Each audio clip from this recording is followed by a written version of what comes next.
Next company I'd like to talk about is Avalon Hill Games.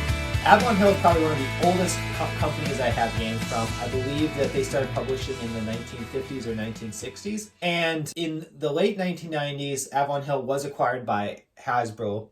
And since then, I feel like they've decreased the amount of new games they're publishing every year. But in the 60s, 70s, and 80s, they definitely were one of the premier war game companies. And unfortunately, since then, like I said, have just not been producing as many games as they used to. But with that said, why do I consider them a top board game publishing company? Well, the contributions they made to the wargaming part of our hobby cannot be overstated. A lot of the concepts and mechanics that exists in today's war games can be attributed to the games that had been originally developed by Avalon Hill. With that said, there's a few specific titles that I want to mention that alone I think put Avalon Hill on the list of top board game publishing companies just because of the ingenuity in the designs of these games. Those games including Blackbeard, which is to this day a pirate-themed game that I don't think has been replaced by any other pirate-themed game that's been released. Yes, this game does have a pretty big barrier of entry, is rather complicated and complex, and can probably turn away most gamers when you start looking through its rulebook. But at the end of the day, there is not another game out there that captures the depth and complexity that this game does in terms of being a pirate in the Caribbean. A similar game in terms of depth and complexity is this Republic of Rome game. In this game, players are simulating being the senators of Rome and discussing amongst themselves how they want to go about managing Rome in terms of how to prosecute wars, how many troops to raise, how many warships to raise. Meanwhile, each senator or each player in the game is trying to vie for control of the Senate by gaining popularity. So it's a semi-cooperative game where players are still trying to work together to save Rome, because if Rome falls, everyone loses. But there is only one winner, which would be the senator with the most popularity. So a really interesting game in terms of its mechanics and theme, and another game that I don't think has been replaced by any other since this game was originally published. Also important to know, Avalon Hill had a subsidiary at one point called Victory Games. Victory Games published Ambush, one of the first solitaire war games that was ever published, and to this day is a game that I think has withstood the test of time. A really amazing tactical World War II game where every time you're moving a unit into a new space, you have to do a event check and see if an enemy has spotted you. And it's a game that surprisingly can break you out into cold sweats, even though it's a board game. So that game alone, I think, really propels Avalon Hill to the top of the board game publisher list. Top board game publisher list. Also, they published Victory Games published Carrier. To this day, one of the best, most detailed simulation games for managing a fleet in the Pacific theater of World War II. Also a fully solitaire game as well, and one of the first heavily designed solitaire games in that regard. But one of the first games I ever played that really got me into the hobby to begin with, also from Avalon Hill, and that's B-17 Queen of the Skies. Such an elegant design and honestly pretty simple to play. There are lots of charts that you look up during this game, but it's essentially just a dice-driven game. You roll to see how your takeoff is. You roll to see if you are able to successfully shoot down enemy Messerschmitts. You roll to see if your fourth engine blows out because it was just hit by an attacking Messerschmitt fighter. You roll to see how accurate your bomb run was. And what's cool about the game is it gives you a campaign chart so you can keep track of all your missions and the goal. Just like it was during World War II, your goal is to survive 25 missions in your B-17. And so this game also super elegant and designed and still easy to play. So also another masterpiece from Avalon Hill. And these games, of course, are all out of print, printed several decades ago. But the point being is that these games have withstood the test of time. They still are really cool games in my opinion. And these games alone, I believe, have cemented Avalon Hill's position as a top publishing company.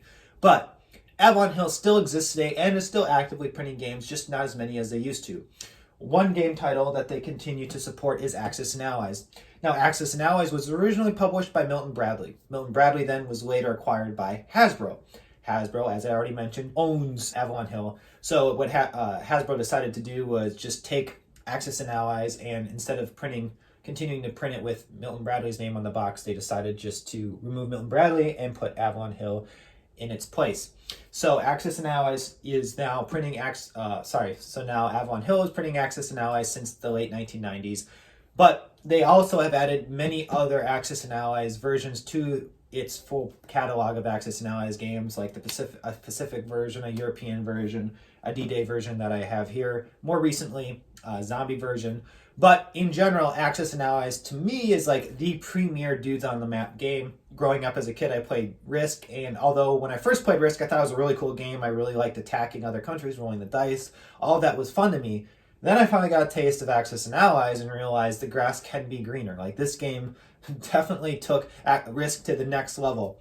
And of course, there are games that take Axis and Allies to the next level, but then those games become a little too complicated and complex for my taste. So Axis and Allies is kind of right there in the middle, right where I wanted Dudes on the Map game to be. And I feel like Axis and Allies did a really good job of bringing a lot of players into the hobby. Now, like I just said, it wasn't originally an Avalon Hill title, but Avalon Hill now is continuing to publish the game, so I'm giving them credit for the modern version of Axis and Allies, we'll say. But last, and certainly not least, Avalon Hill was the original publisher of Betrayal of the House on the Hill.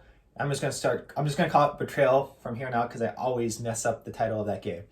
But if you're nodding your heads up and down after I have just mentioned Betrayal, there's another reason why Avalon Hill deserves credit as a top board game publishing company. Because just like me, Betrayal is a really solid game.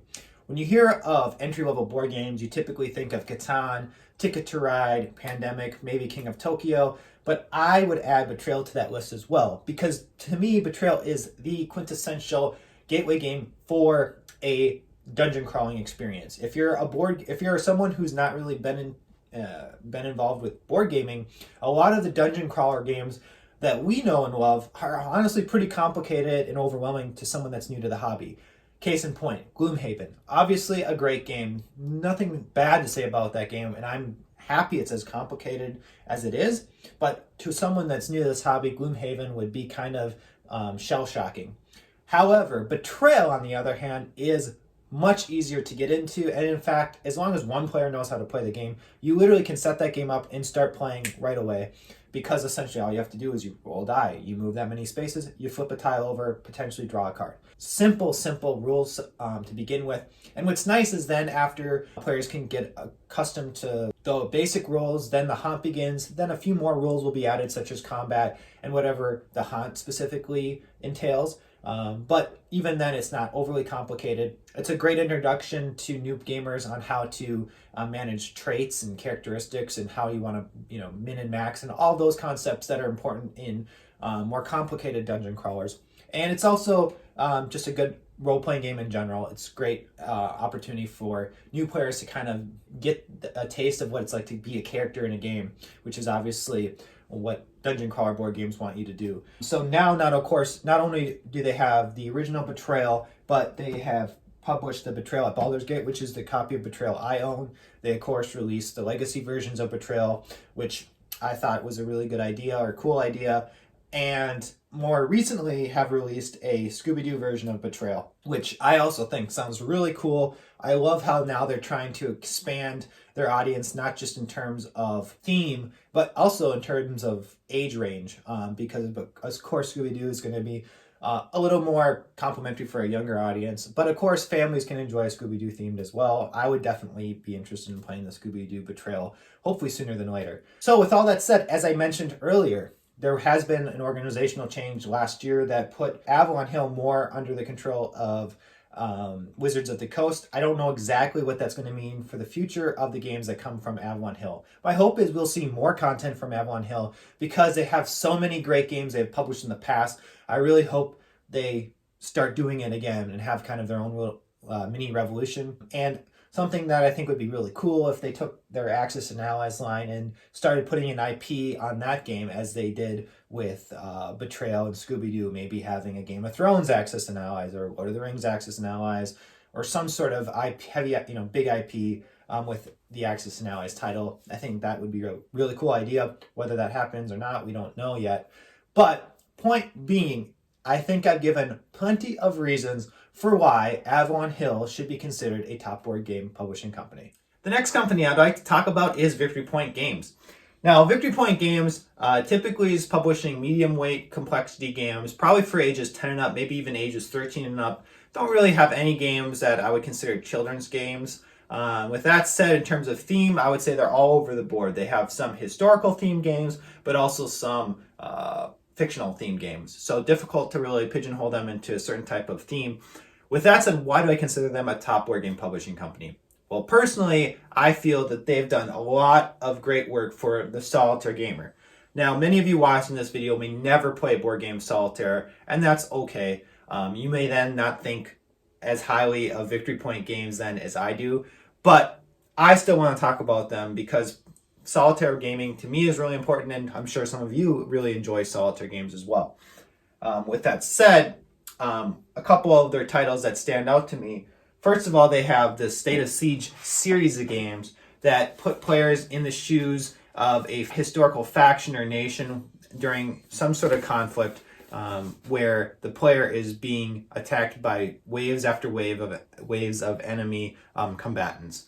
And so in this Empires in America game, the player is in charge of the French forces during the French and Indian War while you're being attacked on all sides by various British and Native American forces. They also have an Alamo version of their State of Siege game where you're defending the Alamo against Mexico, and then you have a Zulus at the Ramparts version of the game where you're the British fighting off the Zulu warriors in Africa. All those games are really well done in my opinion, and really make the solitaire experience easy to enjoy because this, in terms of setup, you really just have this AI deck of cards that you shuffle and you're good to go.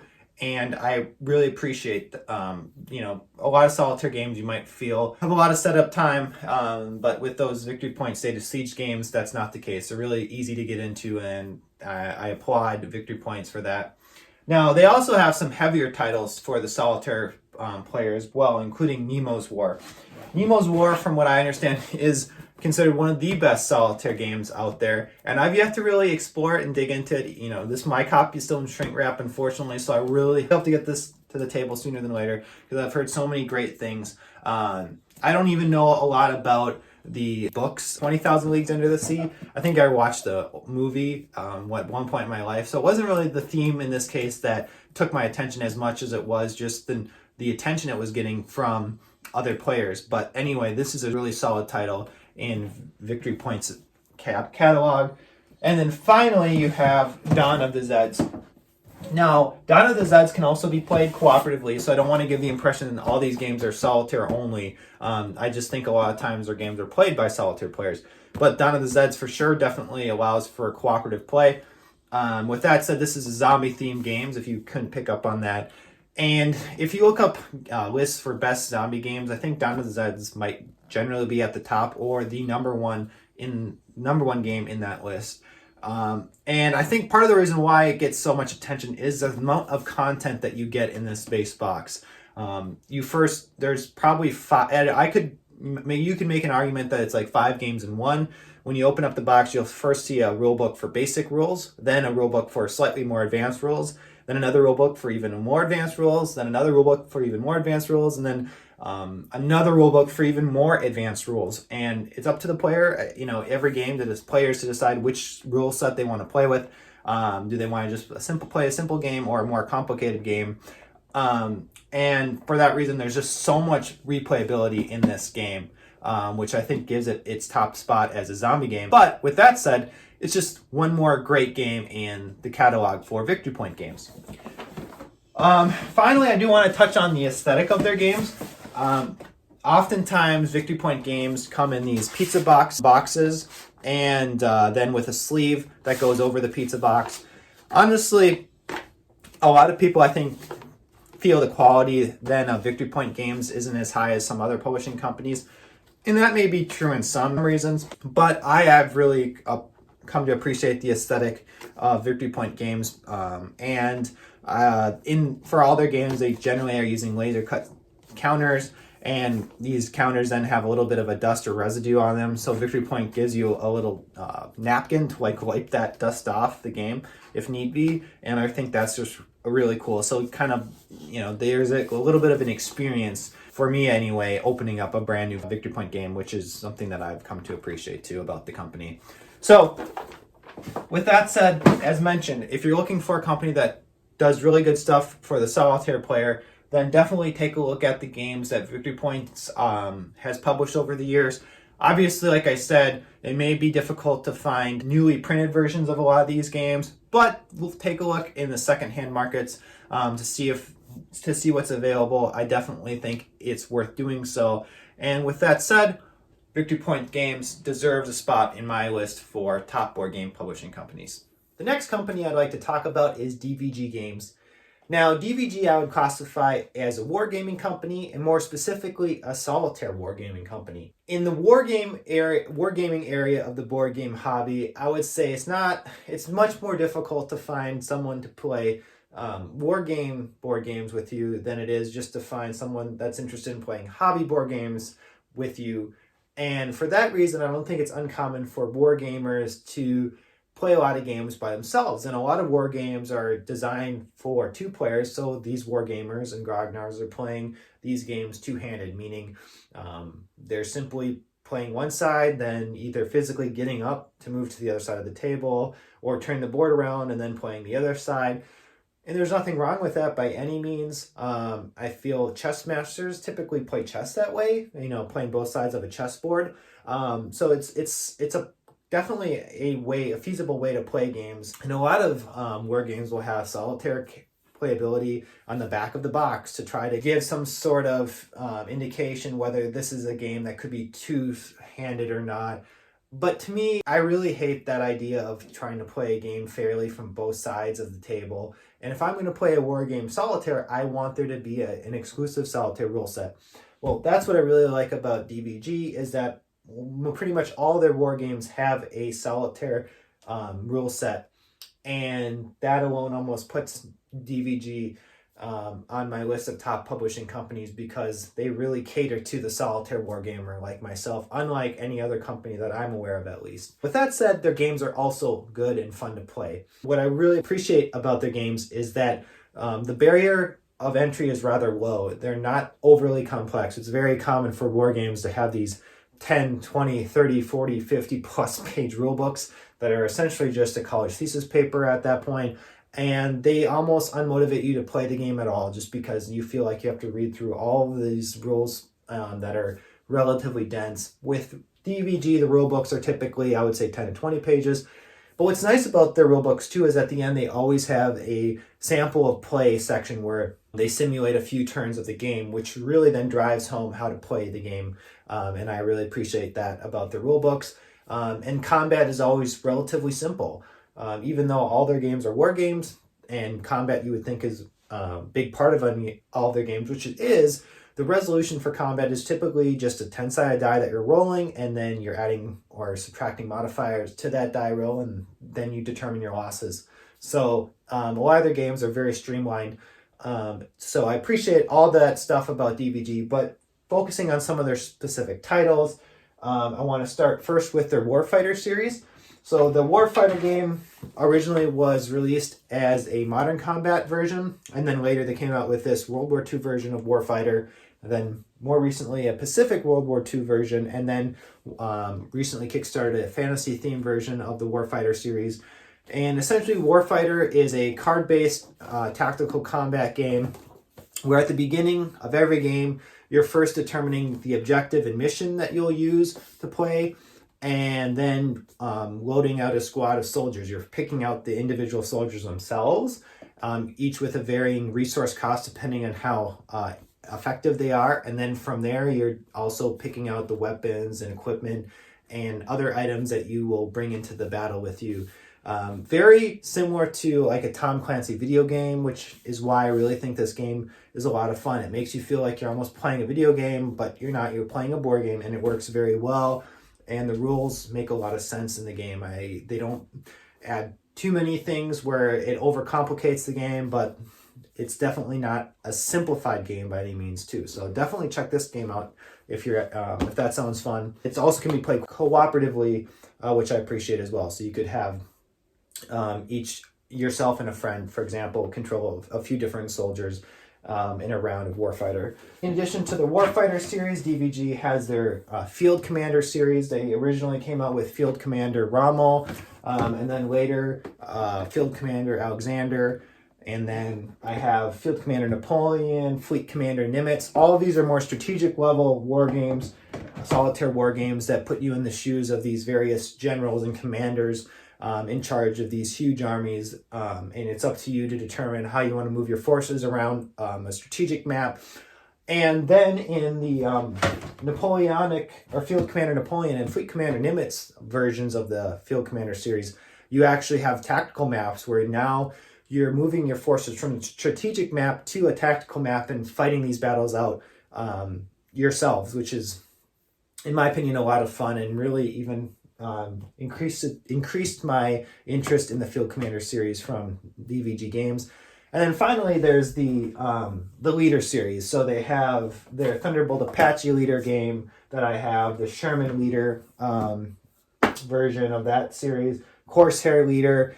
These are tactical games that put you in charge of specific units and simulate, those conflicts from a tactical standpoint. Again, solitaire rule sets that are relatively easy to get into and have a lot of replayability. In every single DVG titles, there's just so much content, so many units, so many items, equipment, etc., etc., etc. So many scenarios to play through. And then they do usually have expansion content for some of their bigger games. And Warfighter, for example, has tons and tons of different expansion content for various nationalities that really add to the base games, but the base games themselves have a lot of content. So with that said, I wanted to definitely include DVG in my list of top board game publishing companies.